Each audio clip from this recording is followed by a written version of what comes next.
So today is Thursday, April 9th, 2026. Yep. And we are officially on day 41. 41 days since the U.S. and Israel launched that initial, massive strike on Iran. Day 41.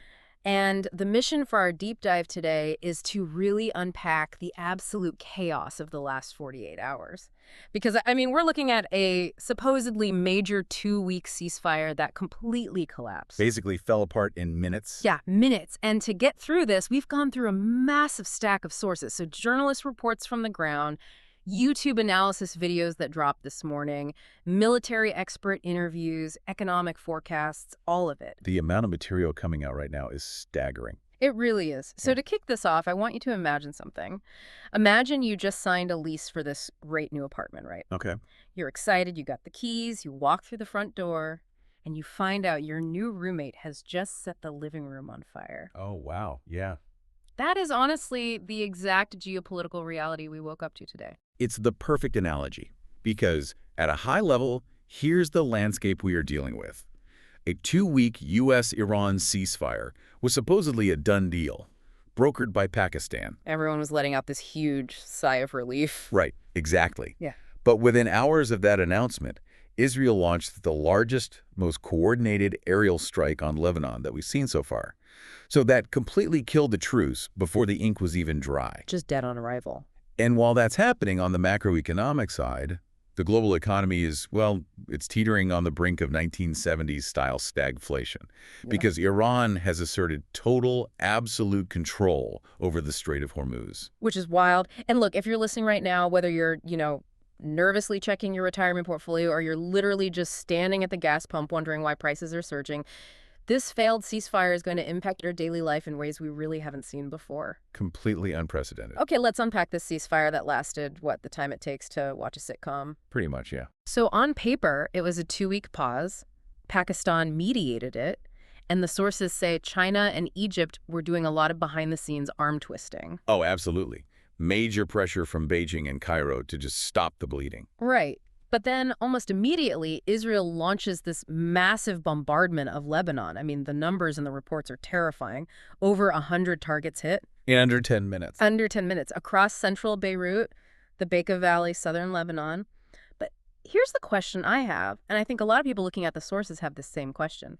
How can a regional ceasefire just exclude one of the primary battlegrounds? How does that work? Well, it's diplomatic whiplash is what it is. Because you have two completely conflicting narratives here. Right. On one hand, you have the Pakistani mediators and Iranian officials explicitly stating on the record that this ceasefire covered all fronts, including Lebanon. They were very clear about that. Very clear. But then conversely, you have the Israeli Prime Minister's office and the U.S. White House coming out and flatly contradicting that. Yeah, the U.S. spokesperson was out there saying Lebanon was never part of the deal. Exactly. So Iran and Pakistan are saying the whole region goes quiet.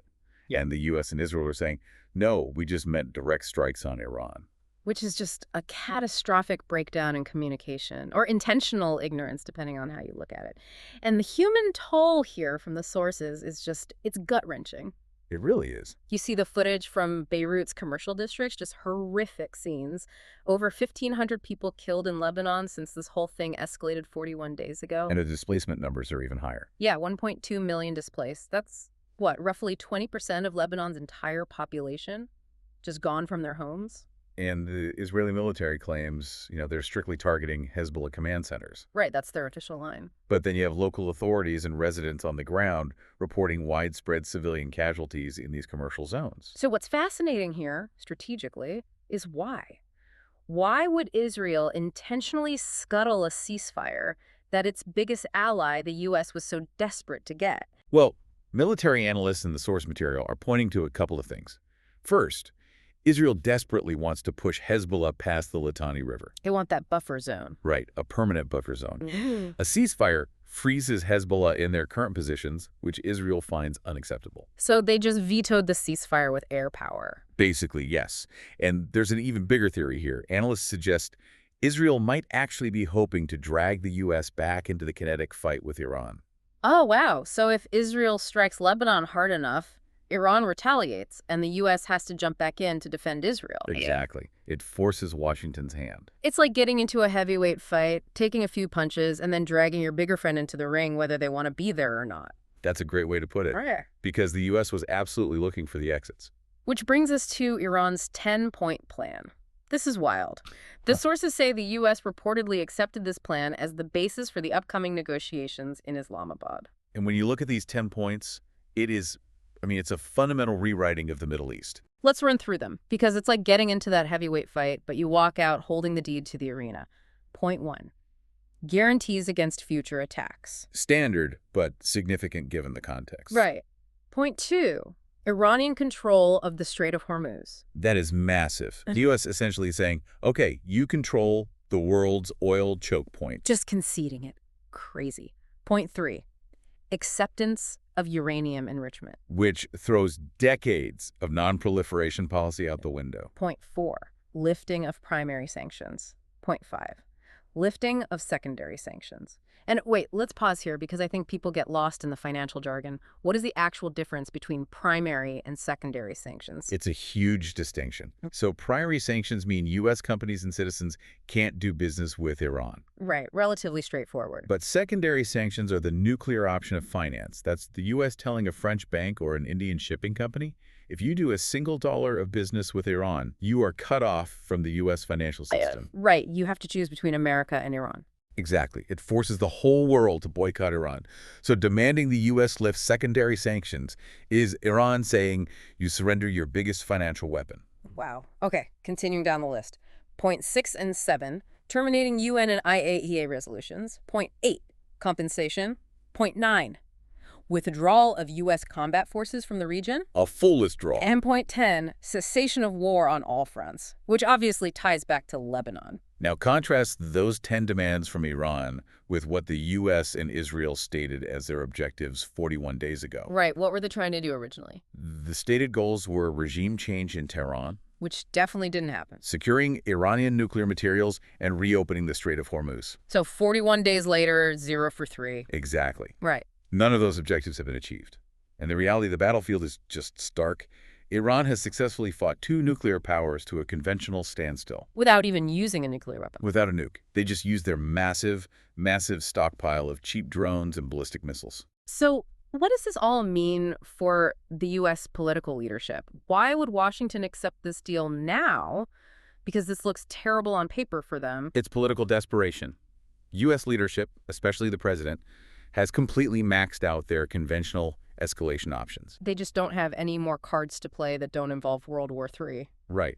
And analysts are pointing out that key figures like the U.S. vice president were heavily advising to just take whatever deal was on the table. Because they need to escape an unwinnable war that is just absolutely tanking domestic support during an election cycle. Exactly. The domestic political cost of staying in is higher than the geopolitical cost of leaving. Which is saying something, considering the economic nightmare this is causing. And here's where it gets really interesting. Let's talk about the Strait of Hormuz. The ultimate choke point. Right. If you're listening to this, this is the part that is directly affecting your wallet today. So give us the context. Why is this specific piece of water so crucial? If we connect this to the bigger picture, you have to look at the sheer geography of the strait.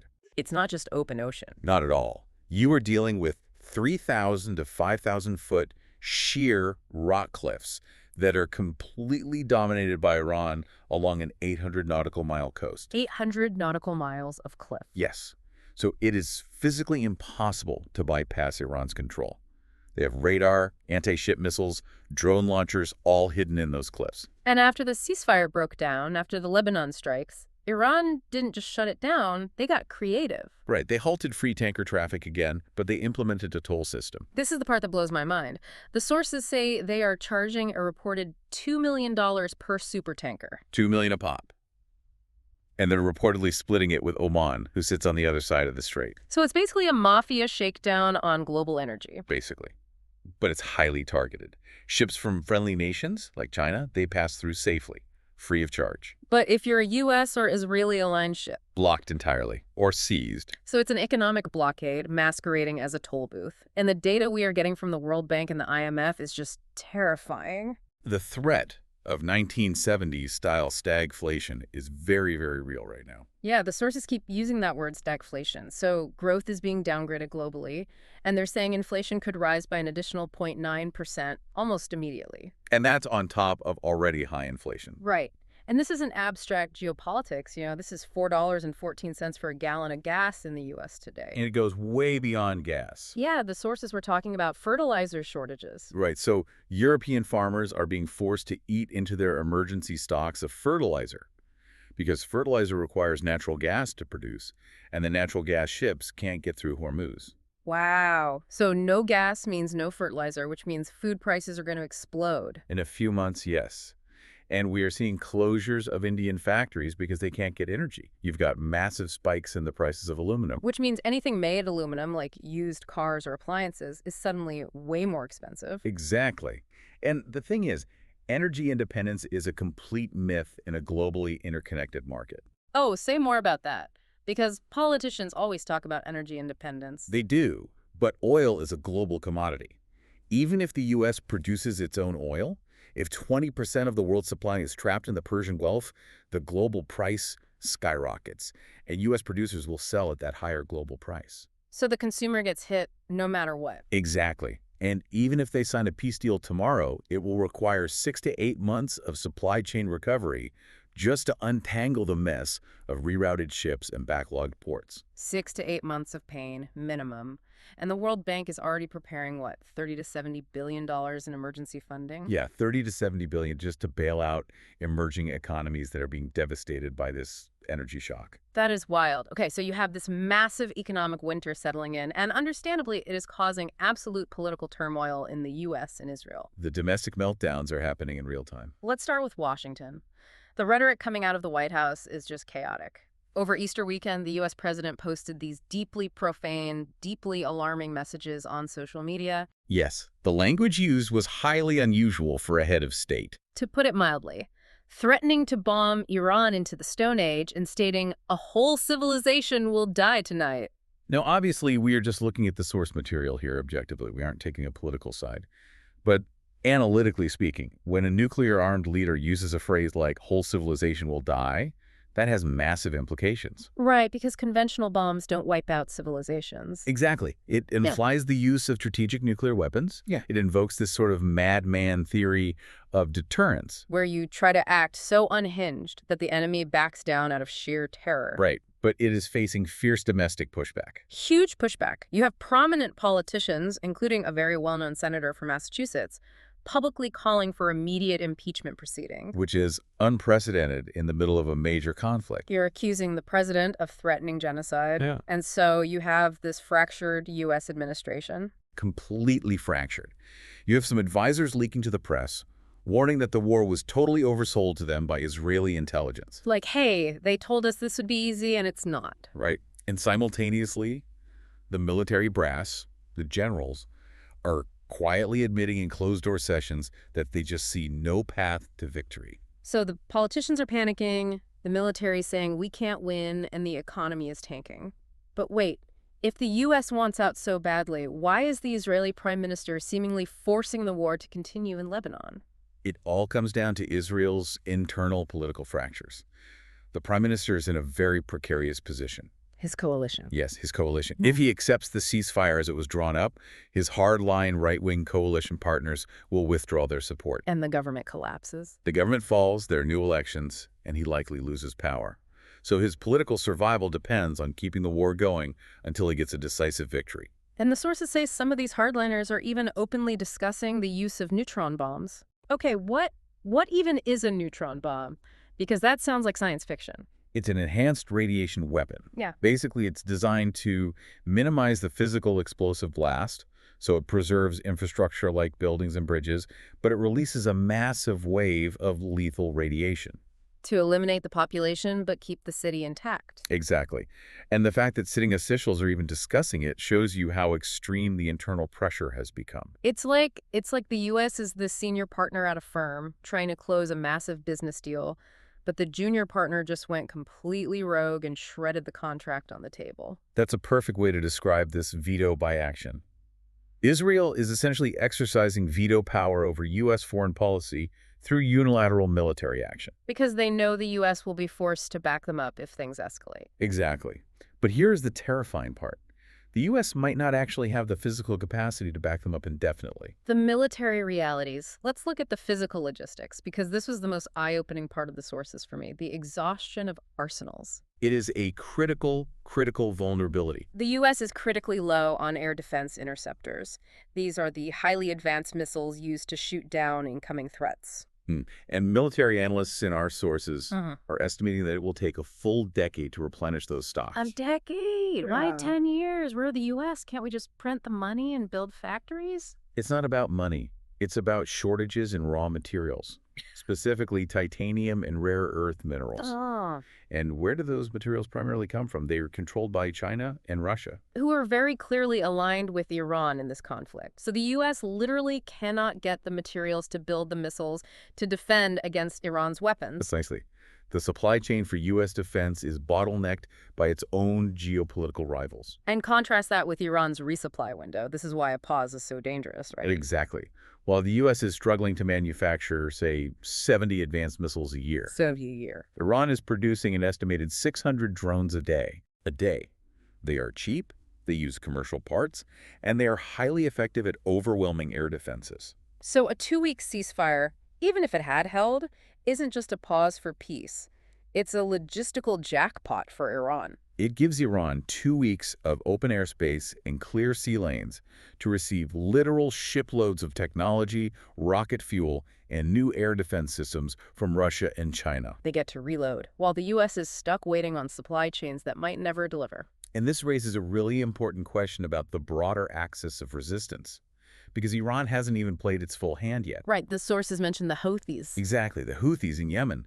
They control the Bab al-Mandab Strait, which is the entrance to the Red Sea. So if this war resumes fully because the ceasefire is dead, what happens there? Iran's allies could choke off the Suez Canal entirely. Just block it completely.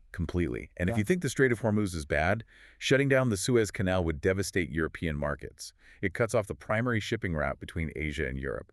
And it threatens the neighboring Gulf states too, right? Saudi Arabia, the UAE. Oh, it's an existential economic threat to them. So synthesizing all these sources, all these predictions, what does the Middle East look like 5 years from now? The consensus forecast is pretty stark. The era of unquestioned Western hegemony in the Gulf. It's likely over. Done. Because look at the Gulf states, Qatar, UAE, Saudi Arabia. They will have suffered trillions in economic damage from this. Because their entire economies rely on those shipping lanes being open. Right. And they're going to realize that the U.S. military umbrella couldn't protect those lanes from cheap Iranian drones. So they have to adapt. Exactly. They will likely seek a new security status quo, one that actually acknowledges Iran as the dominant regional power. Which means pivoting away from Washington. Yes. Yeah. Potentially leading to formal mutual defense pacts between Iran, Russia, China, and the Gulf states. Just completely rewriting the global map. A total realignment. Man. So to summarize the massive, massive shifts we've talked about today, we are looking at a U.S.-Iran ceasefire that was shattered in minutes by strikes on Lebanon. Gone almost instantly. We have this unprecedented 10-point plan from Iran that essentially demands the U.S. surrender all its regional leverage. We've got a global economic crisis, literal stagflation, sparked by a toll booth on the Strait of Hormuz. And total political chaos in both Washington and Tel Aviv. Exactly. And the takeaway for you, listening right now, is that the effects of these 41 days of war, they aren't staying in the Middle East. You're going to feel this in your wallet, at your grocery store, and in your future, regardless of whatever happens in Islamabad on Friday. And consider this final thought. For decades, the global order was maintained by this rock-solid belief that a superpower's conventional military might was an unbeatable deterrent. Right, the biggest guns win. But if a regional power can fight that superpower to a total standstill, using cheap drones, geographic choke points, and proxy alliances. And trigger a global economic freeze in the process. Exactly. Then we really must ask, has the very definition of what makes a country a superpower permanently changed? That's the question of the decade right there. Thank you so much for joining us on this deep dive today. Keep questioning the narratives you hear, and we will see you next time.